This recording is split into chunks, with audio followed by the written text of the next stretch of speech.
بسم اللہ الرحمن الرحیم افمن کان مومنا کمن کان فاسقا، تو بھلا ایک شخص کہ جو مومن ہے کیا وہ ایسا ہو جائے گا جیسے فاسق ہو؟ کیا ان کا انجام برابر ہوگا؟ لا یستوون، نہیں وہ برابر نہیں ہو سکتے۔ اما الذین آمنوا وعملوا الصالحات، یقیناً وہ لوگ جو ایمان لائے اور جنہوں نے نیک عمل کیے، فلہم جنات الماوا، ان کے لیے تو وہ باغات ہیں جہاں ان کو ٹھکانہ دیا جائے گا۔ نزلا بما کانوا یعملون، اور یہ ہوگی ان کی ابتدائی مہمان نوازی۔ نزل عربی میں کہتے ہیں مہمان جیسے ہی آئے، نزیل اترا ہے وہ اپنی سواری سے، گھوڑے سے آیا ہے، اونٹ پر آیا ہے، آپ کے دروازے کے سامنے آ کر وہ اترا ہے، اونٹ کو بٹھایا ہے، اس سے اترا ہے، یا آج کار سے اتر رہا ہے۔ تو اب یہ نزیل ہے اس وقت۔ اس نزیل کے لیے نزل فوری طور پر، موسم کے اعتبار سے ٹھنڈا ہے یا گرم ہے، آپ فوری طور پر لاتے ہیں، یہ نزل ہے۔ پھر وہ اب آپ کے پاس ٹھہر گیا ہے، آپ نے اس کے لیے کمرے کا بندوبست کیا ہے، وہ وہاں پر اس نے استراحت کی ہے، اب آپ نے اہتمام کے ساتھ اس کے لیے کھانا تیار کروایا، یہ ہے ضیافت۔ ضیف اب بنا ہے وہ، تو جیسے آیا ہے وہ نزیل ہے، اور جب گھر میں آپ کے ٹھہر گیا تو اب ضیف ہے، وہ پھر ضیافت ہوگی۔ تو وہ چیزیں جو ہیں مالا عین رات ولا اذن سمعت وما خطر علی قلب بشر، یہ اصل میں ضیافت خداوندی ہے، اور یہ نزل ہے جس کا ذکر قرآن مجید میں اس تفصیل سے آیا ہے۔ وَأَمَّا الَّذِينَ فَسَقُوا فَمَأْوَاهُمُ النَّارُ، اور جو لوگ سرکش تھے اور جنہوں نے نافرمانی کی تھی ان کا ٹھکانہ آگ ہے۔ كُلَّمَا أَرَادُوا أَن يَخْرُجُوا مِنْهَا، جب بھی وہ چاہیں گے کہ وہاں سے نکل بھاگیں، أُعِيدُوا فِيهَا، پھر انہیں اسی میں لوٹا دیا جائے گا۔ وَقِيلَ لَهُمْ ذُوقُوا عَذَابَ النَّارِ الَّذِي كُنتُمْ بِهِ تُكَذِّبُونَ، اور ان سے کہا جائے گا چکھو اب مزہ اس عذاب کا، آگ کے عذاب کا جس کو تم جھٹلاتے رہے تھے۔ وَلَنُذِيقَنَّهُم مِّنَ الْعَذَابِ الْأَدْنَىٰ دُونَ الْعَذَابِ الْأَكْبَرِ لَعَلَّهُمْ يَرْجِعُونَ۔ یہ ہے آیت نمبر 21 اس سورہ مبارکہ کی، اور آیت نمبر 41 تھی سورہ الروم کی۔ ظہر الفساد فی البر والبحر بما کسبت ایدی الناس لیذیقہم بعض الذی عملوا لعلہم یرجعون۔ ہم لوگوں کے کرتوتوں کے کچھ اعمال کی سزا دنیا میں دے دیتے ہیں، شاید کہ یہ جاگ جائیں، ہوش میں آ جائیں اور یہ لوٹ آئیں، پلٹ آئیں، توبہ کریں۔ یہاں فرمایا ہم لازماً انہیں چکھائیں گے مزہ چھوٹے عذاب کا، ادنا، عذاب الادنا، دون العذاب الاکبر، اس بڑے عذاب سے پہلے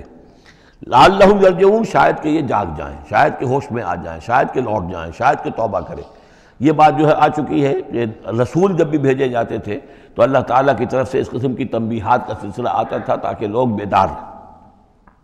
وَمَنْ أَظْلَمُ مِمَّنْ ذُكِّرَ بِآيَاتِ رَبِّهِ ثُمَّ أَعْرَضَ عَنْهَا، اس سے بڑھ کر ظالم کون ہوگا جس کو نصیحت کی گئی اب اس کے رب کی آیات کے حوالے سے پھر بھی اس نے اعراض کیا۔ یعنی ایک تو نصیحت کوئی کر رہا ہے، وہ اپنا جو فلسفہ بھگار رہا ہے، یا کوئی اپنی عقل لڑا رہا ہے، اپنی منطق لڑا رہا ہے، ایک یہ کہ اللہ کی آیات کے ذریعے سے تذکیر کر رہا ہے، پھر بھی اس سے اعراض کریں۔ ثم اعرض عنہا انا من المجرمین منتقمون، ایسے مجرموں سے تو ہم انتقام لے کر رہیں گے۔ وَلَقَدْ آتَيْنَا مُوسَى الْكِتَابَ فَلَا تَكُنْ فِي مِرْيَةٍ مِّن لِقَائِهِ، اور ہم نے موسیٰ کو کتاب دی تھی، اور یہ جملہ متردہ بیچ میں آیا ہے کہ اے نبی آپ بالکل شک میں نہ رہیے اس کی ملنے سے یا اس کی ملاقات کے۔ اس کا ایک ترجمہ یہ کیا گیا ہے کہ شب معراج میں حضرت موسیٰ سے بھی حضور کی ملاقات ہوئی تھی، تو اس کی طرف اشارہ ہے کہ آپ کی جو ملاقات ہوئی تھی وہ موسیٰ ہی سے ہوئی تھی، اس میں کوئی شک نہ کیجیے۔ لیکن زیادہ جو قرین قیاس ہے، جو سیاق و سباق کے ساتھ مناسبت رکھتا ہے، وہ یہ ہے تو اے نبی آپ بالکل کوئی شک نہ رکھیں اس بات میں کہ جو کتاب موسیٰ کو دی گئی تھی وہ واقعتاً اللہ کی طرف سے تھی، کتاب کا ملنا اللہ کی طرف سے تھا، اور اس قرآن کا ملنا جو آپ کو ملی ہے یہ بھی اللہ کی طرف سے ہے۔ اور حضور سے خطاب کرتے ہوئے بھی در حقیقت یہاں پر روح سخن جو ہے وہ لوگوں سے ہے کہ تم کوئی شک نہ کرو کہ تورات اللہ نے ہی دی تھی حضرت موسیٰ کو، اور قرآن اللہ ہی نے دیا ہے محمد کو صلی اللہ علیہ وسلم۔ وَجَعَلْنَاهُ هُدًى لِبَنِي اسرائیل، اور اس کو ہم نے ٹھہرایا تھا، بنا دیا تھا ہدایت، رہنمائی بنی اسرائیل کے لیے۔ وَجَعَلْنَا مِنْهُمْ أَئِمَّةً يَهْدُونَ بِأَمْرِنَا لَمَّا صَبَرُوا، اور ان میں سے پھر ہم نے ایسے امام اٹھائے، پیشوا اٹھائے، رہنما اٹھائے کہ جو لوگوں کو ہمارے حکم سے وہ ہدایت کرتے تھے، رہنمائی کرتے تھے، تورات کی تعلیم کرتے تھے، تورات سمجھاتے تھے، نیکی کا حکم دیتے تھے، امر بالمعروف و نہی عن المنکر کرتے تھے۔ لما صبروا، لیکن یہ کام وہ کر سکتے تھے جب خود صبر کی روش اختیار کر لیں۔ اگر آدمی اپنی تمام توانائیاں اور قوتیں زیادہ سے زیادہ عیش، زیادہ سے زیادہ دولت جمع کرنے پر کرے گا تو وقت کہاں سے لائے گا ان کاموں کے لیے؟ اور اس کام کے لیے تو ظاہر بات ہے آپ کو بدی پر کسی کو روکنا ہے، ٹوکنا ہے، نہیں منکر کرنا ہے تو کوئی صبر بھی کرنا پڑے گا، کوئی مصیبت بھی آئے گی، کوئی تکلیف بھی آئے گی، کوئی آپ کو ستائے گا بھی، گالیاں دے گا، اور اگر حکومت کے خلاف آپ نے کوئی بات کہی ہے تو حکومت آپ کو سزا دے گی۔ لہذا صبر کے بغیر یہ کام نہیں ہوتے۔ وجعلنا منہم ائمۃ یہدون بامرنا، اب ہر شخص کے ہم میں سے یہ خواہش پیدا ہونی چاہیے کہ اللہ تعالیٰ ہمیں بھی، اگر بنی اسرائیل میں سے اللہ تعالیٰ نے بہت سے لوگ ایسے اٹھا دیے جن کی یہ تعریف کی جا رہی ہے، جعلنا منہم ائمۃ یہدون بامرنا لما صبروا، اللہ تعالیٰ ہمیں توفیق دے کہ ہم بھی اس امت مسلمہ میں اسی کام کے کرنے والے بن جائیں، تاکہ لوگوں کو خیر کی طرف بلائیں، حق کی طرف دعوت دیں، لیکن اس کے لیے اپنے لیے صبر اختیار کرنا ضروری ہے، کم سے کم اپنا جو ہے اسٹینڈرڈ آف لیونگ رکھیں، تاکہ یہ کہ ہم اپنا وقت سپیئر کر سکیں، جس کو تبلیغی بھائی کہتے ہیں تفریغ الاوقات، اوقات فارغ نہیں کریں گے اپنے،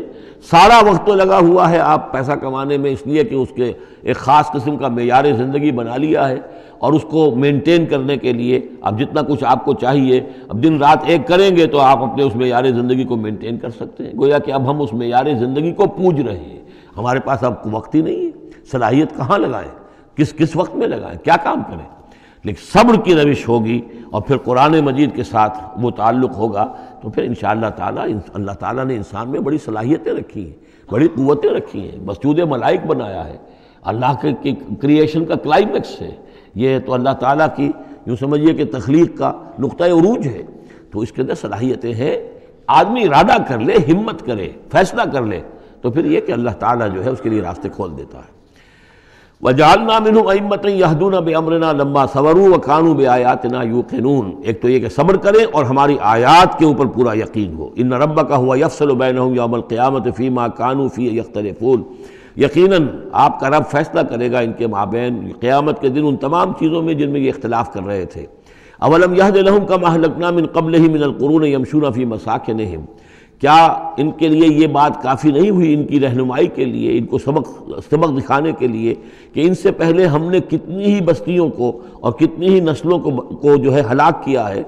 کہ وہ جو پھرتے تھے اپنی انہی مساکن میں، اپنے شہروں میں، اور ایک مفہوم یہ کہ جن میں اب یہ پھر رہے ہیں، یہ جاتے ہیں اور سمود کی بستیوں کے پاس سے گزرتے ہیں۔ خبر آئی ہے کہ کوئی برطانوی سیاست جو ہے وہ محققین، انہوں نے وہ ڈیڈ سی میں اس کے ساحل کے ساتھ ہی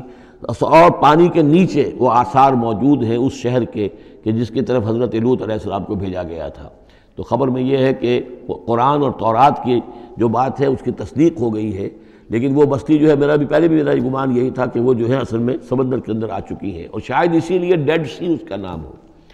کہ پورے شہر جو ہیں بڑے ہوئے وہ اس کے اندر دھنس گئے ہیں، اور گویا کہ سب کے سب اسی کے اندر جو ہے ان کی قبر بن گئی ہے، وہ پانی کی قبر کے اندر وہ دفن ہوئے ہیں۔ بہرحال یہ تمام چیزیں جو ہیں تم پھرتے ہو، آتے ہو، جاتے ہو، انہی لوگوں کے مساکن کے اندر اب تم پھر رہے ہو، ان فی ذلک لآیات فلا یسمعون، اس میں یقیناً نشانیاں ہیں، تو کیا تم عقل سے کام نہیں لیتے، سنتے نہیں ہو؟ اولم یروا انا نسوق الماء الی الارض الجرز، کیا انہوں نے دیکھا نہیں کہ ہم پانی کو ہانک کر لے جاتے ہیں ایک ایسی زمین کی طرف جو چٹیل پڑی ہے، بے آب و گیا ہے، فنخرج به زرعا تاکل منه انعامهم وانفسهم، پھر ہم اس کے ذریعے سے اس پانی میں کھیتی اگا دیتے ہیں کہ جس میں سے کھاتے ہیں ان کے مویشی بھی اور خود یہ بھی۔ افلا یبصرون، تو کیا یہ دیکھتے نہیں ہیں؟ وَيَقُولُونَ مَتَىٰ هَٰذَا الْفَتْحُ إِن كُنتُمْ صَادِقِينَ، اور وہ یہ کہتے ہیں کب ہوگا یہ فیصلہ، اگر تم سچے ہو تو بتاؤ اے مسلمانوں، یہ قیامت یا عذاب یہ کب آئے گا؟ قُلْ يَوْمَ الْفَتْحِ لَا يَنفَعُ الَّذِينَ كَفَرُوا إِيمَانُهُمْ، کہہ دیجئے وہ جو فیصلے کا دن ہوگا پھر اس دن کافروں کا ایمان لانا ان کے لیے ہرگز مفید نہیں ہوگا۔ ایمان لانا غیب میں اب، جبکہ وہ حقائق جو ہیں وہ غیب کے پردے میں چھپے ہوئے ہیں، تب وہ مفید ہے، لیکن جب فیصلہ ہو جائے گا اور جب تمام حقائق جو ہیں وہ نگاہوں کے سامنے آ جائیں گے، یوم الفتح لا ينفع الذین کفروا ایمانہم ولا هم ینظرون، اور پھر انہیں کوئی مہلت نہیں ملے گی کہ اب وہ کوئی توبہ کر لیں یا کوئی اپنی اصلاح کر لیں۔ فاعرض عنہم، تو اے نبی آپ ان سے اعراض فرمائیے، ان سے درگزر کیجئے، ان کی باتوں پر زیادہ نہ جائیے۔ منتظر انہم منتظرون، آپ بھی انتظار کیجئے اور یہ بھی انتظار کر رہے ہیں۔